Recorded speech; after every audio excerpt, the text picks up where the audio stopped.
അമ്മയ്ക്ക് അടിയും വഴക്കുമൊക്കെ പേടിയാണ്.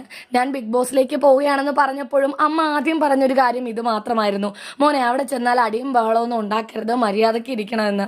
അമ്മ പറയുന്നത് കേട്ട് ആദ്യത്തെ ദിവസങ്ങളിൽ ഞാൻ അങ്ങനെ പെരുമാറിയപ്പോഴാണ് ആദ്യത്തെ ദിവസം തന്നെ 9 നോമിനേഷനും മണ്ടൻ എന്ന പേരും എനിക്ക് കിട്ടിയത്.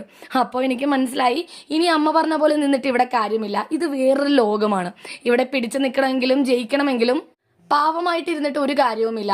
ഇവിടെ പോരാടണം, പ്രതികരിക്കണം. അതുകൊണ്ട് ആ ചായയുടെ സംഭവമൊക്കെ ഞാൻ മനഃപൂർവ്വം നിസ്സാര കാര്യം വലുതാക്കി പ്രശ്നം ഉണ്ടാക്കിയത് തന്നെയാണ്. സ്ക്രീൻ സ്പേസ് കിട്ടാനും ഞാനെന്നൊരാൾ ഇവിടെ ഉണ്ടെന്ന് മറ്റുള്ളവർ അറിയാനും ഒക്കെ അത് എന്നെ ഉപകരിച്ചു.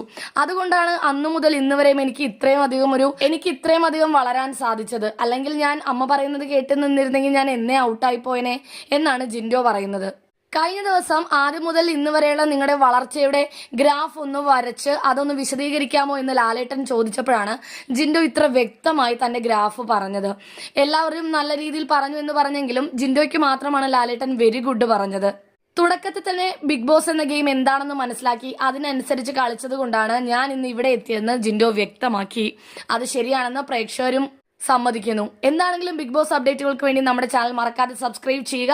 ഇനി ഫിനാലേക്ക് വരാൻ ദിവസങ്ങൾ മാത്രമേ ഉള്ളൂ. ആര് കപ്പടിക്കണമെന്നാണ് നിങ്ങളുടെ ആഗ്രഹമെന്ന് താഴെ കമന്റ് ചെയ്യുക.